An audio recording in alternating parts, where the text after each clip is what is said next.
The latest Dallas Cowboys fans is packed with everything from injury scares to contract buzz and standout training camp moments. And if you haven't subscribed yet, now is the time.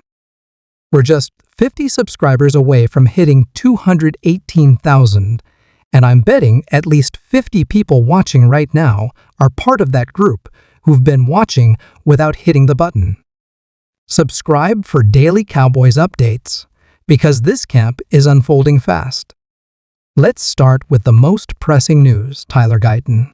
He left practice late with what appears to be a lower body injury. It wasn't immediately clear what the issue was. There was no obvious roll-up or impact from another player, but he went down and stayed down for a few minutes before being helped off by none other than Micah Parsons. The good news? He walked off under his own power, no cart needed. The bad news? We still don't have firm details. It looked like either a knee or an ankle tweak, and until we get more information, it's a waiting game. Guyton has been one of the bright spots early in training camp. He's looked locked in, handling pressure well, and showing the traits that made him a first-round pick. My guy Voch Lombardi has raved about his technique and progression, especially once the pads came on. If Guyton is sidelined for any real length of time, things could get dicey.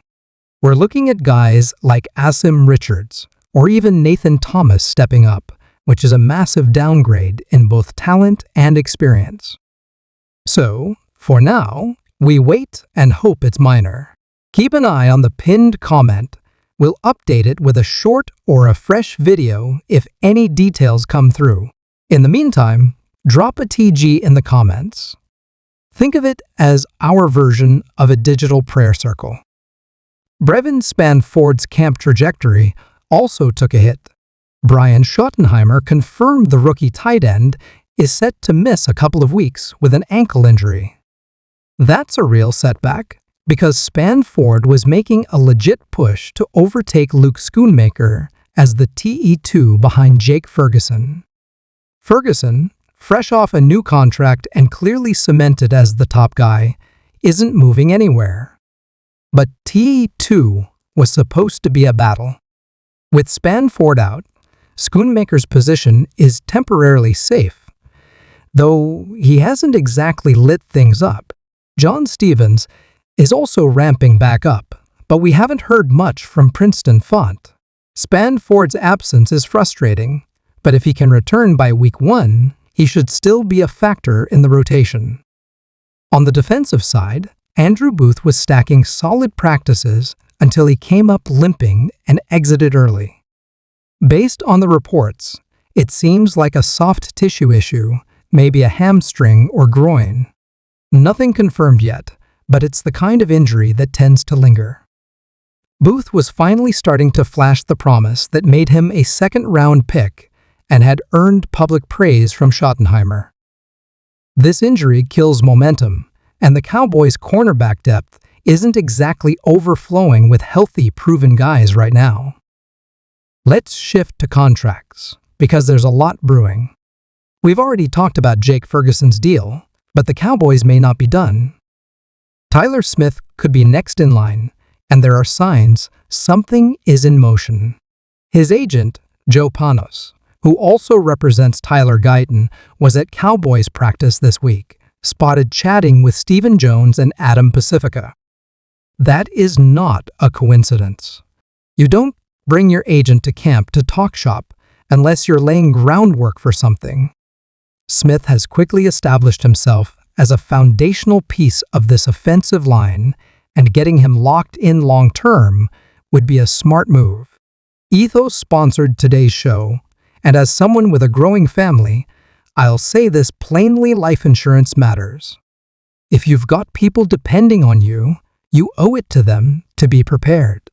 Ethos simplifies the process 100% online. No medical exam required. Just answer a few questions and get covered in minutes. Over 3 million families already have. Go to ethos.com/nfuldaily for your free quote. Back to the contract. Buzz DaRon Bland, told reporters today that extension talks are underway and that Dallas is where he wants to be. Bland's exact words, "Dallas is always where I want to be. Hopefully, we can get it done." That kind of quote doesn't just happen, it's usually part of the soft push to build momentum publicly. Combine that with Tyler Smith talks and Ferguson already being locked in, and you've got the potential for a monster camp from a front office standpoint. And yes, it all still circles back to the looming Micah Parsons deal.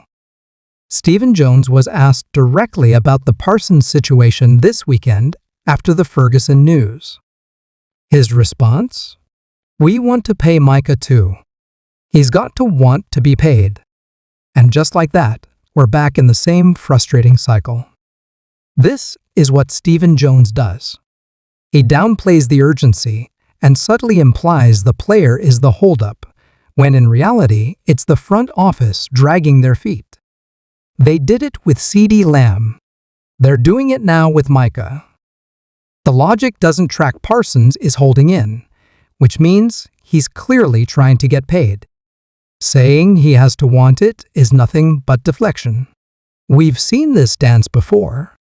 They'll stall, and then right before the season starts, the deal will get done, and it'll look almost exactly like what was predicted weeks prior. So why go through all this drama? Just get it done. Build some goodwill with your stars. Every other contender finds a way to take care of their guys. Even the 49ers paid their studs. There's no excuse here. Let's talk training camp performances. Kaiir Elam is making noise. He's a lock for the winners list right now. He had a huge play against Jalen Tolbert, undercutting a route, snagging the interception, and then running into the crowd to pull off a full Simba moment, hoisting a kid up Lion King style. That's the type of chaotic energy you want in a cornerback. You have to be a little unhinged to play that position well. Elam has elite feet, elite change of direction skills, and according to Schottenheimer, he's starting to pick up the mental side of the game too. He's studying splits, working closely with David Overstreet, and thriving with a fresh start. That's exactly what Dallas needed from him. But not everything is rosy in the secondary. Savion Red is another name to monitor. There's some real concern around his knee. One clip showed him looking stiff, clearly uncomfortable going airborne, though other angles from the same practice looked much better. It's a mixed bag, and we don't yet know when he'll be back. With Colin Carson still not fully healthy and Andrew Booth banged up, the Cowboys are suddenly pretty thin at corner. Depth is getting tested early. We'll see how that unfolds as we move toward the back half of camp and eventually back to Frisco. So with that in mind, I want to hear your thoughts. What's your confidence level in this Cowboys cornerback room right now? Scale it 1 to 10 in the comments. Let's close with a couple QB notes, because I know you're thinking it. How are the signal callers looking? Joe Milton is turning heads. He's the flashy new name, and while the arm strength and athleticism are undeniable, it's not all perfect. He holds the ball too long. He's still figuring out timing and decision-making, and there were moments in camp where he probably should have thrown a pick. That said, it's training camp, and you don't want the defense dominating every day. Milton looks like the guy who will give us the preseason excitement we expected from Trey Lance last year. You'll see the cannon throws. You'll see the scrambles. But you'll also see the learning curve in real time. As for Dak Prescott, we finally got the deep ball. The Cowboys had been holding off on heavy vertical work early in camp, mostly to keep soft tissue injuries at bay. Schottenheimer confirmed it in a presser. He wanted to ease guys in with the GPS tracking down low to manage workloads. But today, they finally let it fly. Doc dropped a beauty to George Pickens, who toasted Israel Mukuamu for a long touchdown. It was the kind of throw that quiets the noise and reminds you what this offense can be when it clicks. Deep ball is usually the last piece to come around in camp, and the Cowboys were smart to be patient. Hopefully, this is just the beginning. One last note, this year's camp has seen fewer one-on-one receiver Vs. Corner matchups. The Cowboys are focusing more on team drills and structured reps, which probably bodes well for overall chemistry and cohesion. But it does mean fewer viral clips. No circus catches from Pickens yet. No jaw-dropping corner routes. But that's fine. Those can wait until Sundays. So that's where we stand. Injuries, contract movement, camp standouts, everything is unfolding fast, and we're just getting started. If you're not subscribed yet, now is the time. The next couple weeks are going to be wild.